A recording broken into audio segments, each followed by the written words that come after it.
We have developed speed, but we have shut ourselves in. Machinery that gives abundance has left us in want. We think too much and feel too little. More than machinery, we need humanity. We know the air is unfit to breathe and our food is unfit to eat. As if that's the way it's supposed to be. We know things are bad, worse than bad. They're crazy. Silence! The great and powerful Oz knows why you have come.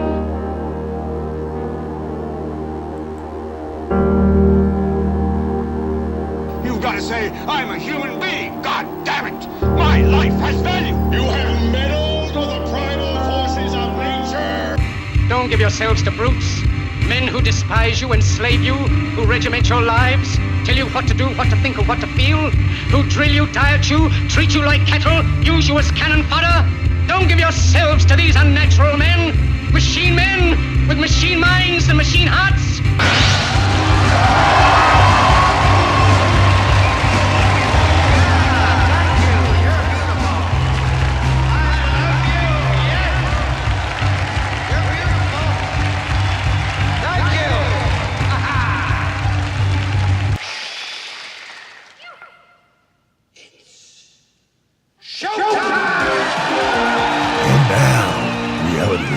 With Jason Bermas. And who loves you? And who do you love?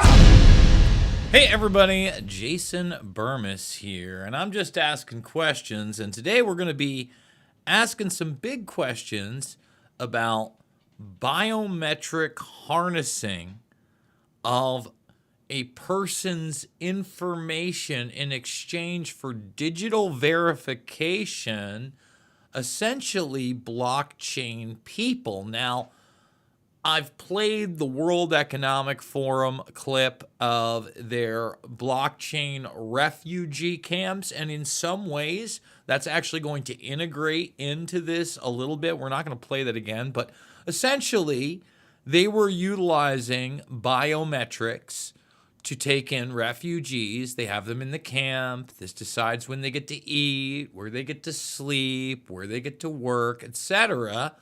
And all of their goods and services are distributed through a system of a tokenized human being, right?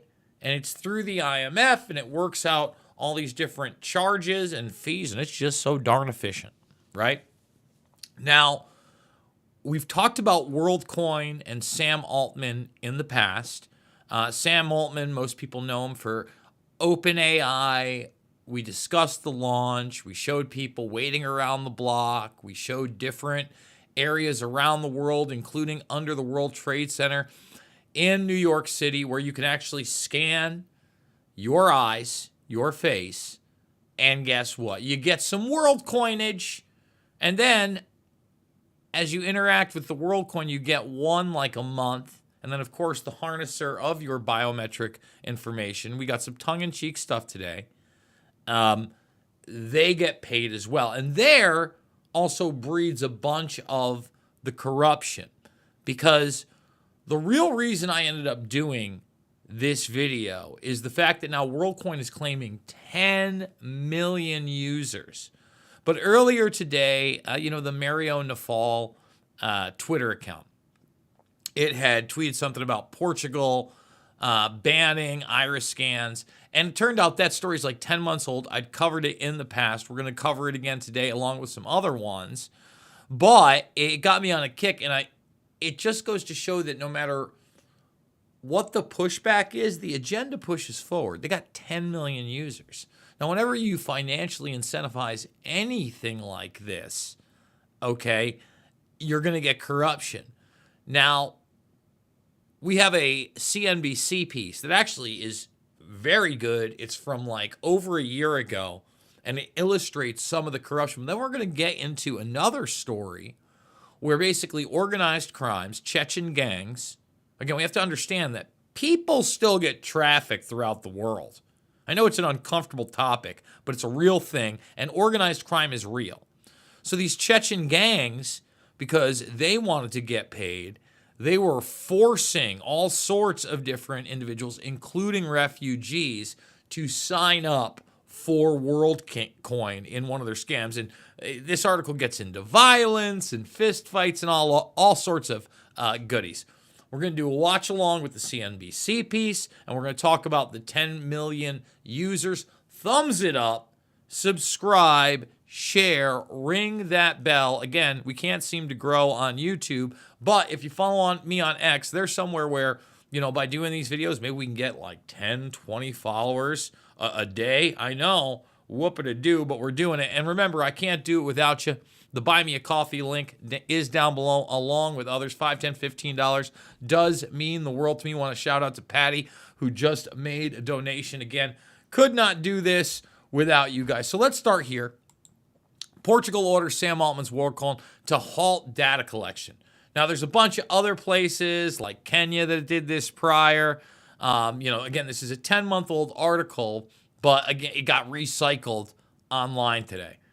This is really a warning to how just low-level corruption will force people into digital slavery, okay? Now, I want people to understand this. You may think, oh, well, you have a choice, you're volunteering it, etc. Some people don't have a choice. And you got to understand, it's not like you're part of some elite class that isn't going to have to partake eventually. Incrementalism has been a tool of the establishment in trying to bring about this digital biometric, not just Internet of Things, but Internet of Bodies agenda that we've covered extensively. Another thing we're not going to play is that Rand Corporation piece, now from years ago, laying out the Internet of Bodies. And again, this is part of that program. Now, I do want to again highlight that Singapore also has warned against Worldcoin accounts. And there are many different European nations that have also probed Altman. That's in this piece. But I also want to remind people that when we're talking about the biometric harnessing of data, we beta tested all this outside of a digital currency, outside of the blockchain, via Iraq and Afghanistan. And this is a piece from last March in 2023. So, almost 2 years ago. Why does the U.S. still retain biometrics of millions of Iraqis? Because, again, they didn't have a choice. They had to line up. It's, again, something I covered all the way back in Invisible Empire, A New World Order Defined. Doing that 20-plus years ago. It's an extension of the military-industrial complex. But now you have a system where you not only have that information, you can tokenize it and track it in real time. So, I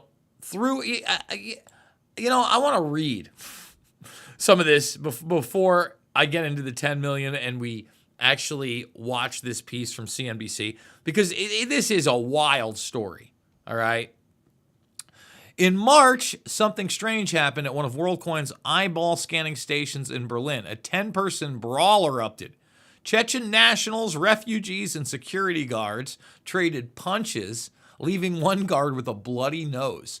This was just one of several fights at Worldcoin sites in the German capital this spring as volunteers queued up for their irises scanned in exchange for free crypto, according to 3 people with direct knowledge of the incidents. It talks about the clear incentive, right? And then it gets into physical threats down here.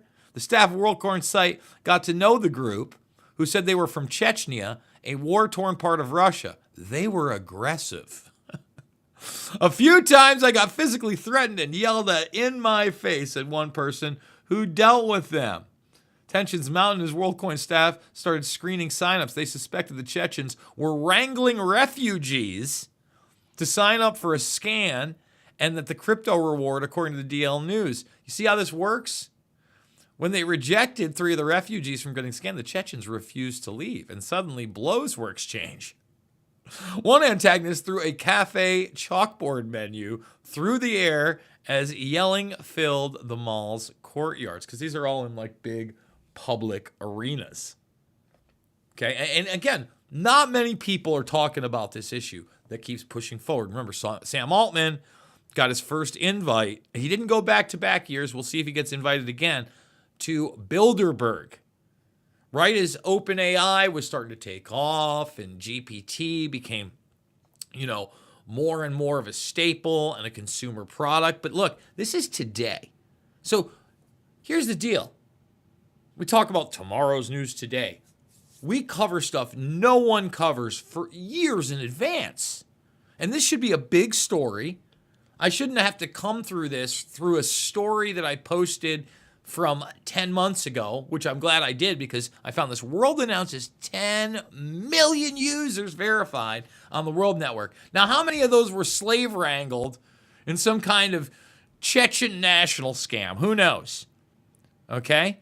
Now, World, formerly known as Worldcoin, recently announced the milestone of verifying 10 million human beings on its digital identity network. Worldcoin uses a network of orbs to collect biometric data to establish proof of personhood, identifiers that are verifying individuals is human and who that individual is. All right, now we're going to, again, this is a really good piece, and I've joked around, but this is the Lochnar, man. If you haven't seen heavy metal, just everything about this. Yeah, I know that people liken it because it's metal to the Phantasm orb deal. And I get that. It's the Lochnar, bro. It's evil. It's Bad News Brown. So with that being said, let's get into this, and we'll be stopping it occasionally. Again, get those thumbs up, subscribe, share, check out the alt accounts, and consider supporting the broadcast. Here we go. In cities around the world, big metallic orbs are scanning people's eyeballs and handing out a new cryptocurrency as a reward. From New York to Tokyo, these scanning stations look like a scene out of a sci-fi movie, one where humans trade their personal biometric data for the right to participate in a new kind of modern economy. This is Worldcoin. What it's trying to do is have a validated identity for every person in the world to connect your identity to an address on the blockchain. For a long time, most people didn't know that Sam Altman, the man behind OpenAI and ChatGPT, had a crypto side project. That is, until it officially launched in July. The project has a lot of big-name backers. In May, Worldcoin raised $115 million in a Series C funding round led by Blockchain Capital. Other members of its cap table include VCs like Andreessen Horowitz and Coinbase. Worldcoin, now valued at $3 billion, according to the information, promises to be a new decentralized form of identity. And you know what? Let's look it up right now. This is over a year old. It's got the backing of Coinbase. What is the Worldcoin valuation of world? We do it live. We do it live. No, I don't want the coin. I want the company. Valuation of company. What is it? It's still valued around $3 billion as of the latest available filings. However, wait. Let's get a little bit of this right here. So Worldcoin, they say it's $3 billion in 2022. So that's that piece. $75 billion in February of 2024. Worldcoin's token reached an all-time high of $7. Okay, as of January of 2025, it's a market cap of 1.92. Okay, at 216. So it went wild. It's actually worth less than this now with 10 million users. See, we like to keep up on the factual information and the actual numbers here. But again, with the backing of Coinbase, I know a lot of people that were watching my show before this thing launched, and I was talking about it. They made some buco bucks on that. Made some crypto dipto on the backs of the souls of human beings.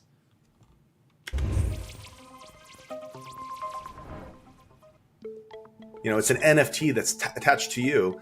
Well, one, what government's going to do it? Are we going to elect a centralized government authority? No, governments don't get along. And so what that means then is, okay, then are we going to have a private business do that? And that's the issue there, is that we do have people that are founders of Worldcoin, that are business people have invested, and the rest of the world says, hey, well, why are we picking this company to be our intermediary? And so that's where the decentralization is critical and security is critical. The user signs up through the app, and they are then tasked with visiting a Worldcoin location in one of the more than 20 countries where the orbs are currently operational. Now, that in-person visit lasts a few minutes and is all about proving a person is a human and not a bot. Privacy is the word of the moment, right? The objective, the driver behind the whole project is actually privacy, or at least protection of data. That's the talking point. But when you look at digital IDs and digital verification that we're now seeing in Australia, actually that we mentioned when we read about it in that Peter Thiel piece earlier today, where he was talking about that as a step. This is way beyond this.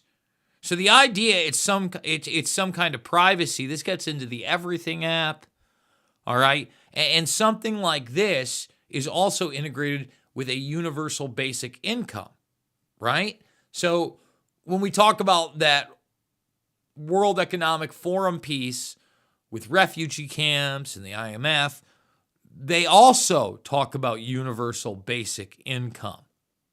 Digitized slavery for total track, trace, database, and beyond. And really not just of where you are, of your very essence. That Internet of Bodies that I was discussing earlier. And what the founders of the project are saying is, this is a way that we have found to move the conversation on how we secure access and how we ensure that people accessing their online personas in whatever form that takes are the real people and are not AI, they're not bots. So you show up to prove that you're not a bot, but how do you prove you are who you say you are?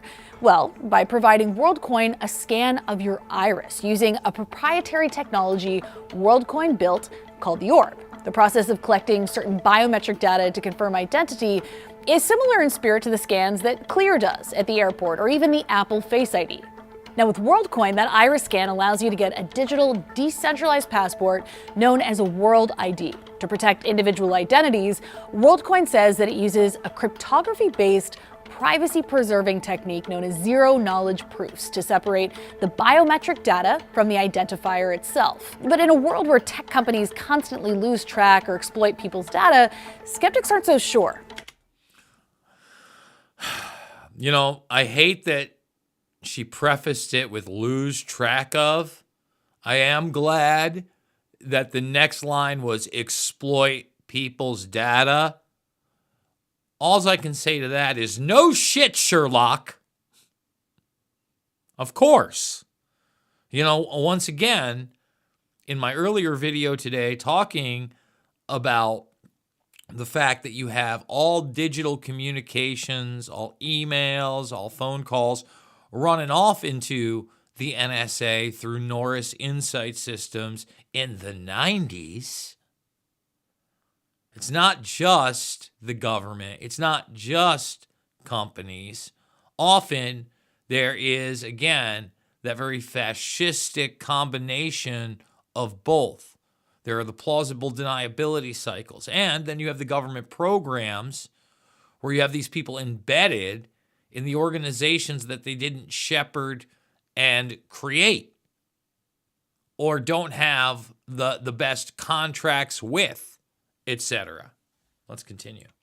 Edward Snowden said on Twitter, "Don't use biometrics for anything," in response to Altman's post about Worldcoin in 2021, adding that the human body is not a ticket punch. This is where the controversy around Worldcoin lies. Having privacy, digital identity, and having it to yourself, self-sovereign, meaning like self-custody, is a big theme in all of the world, not just in Web3.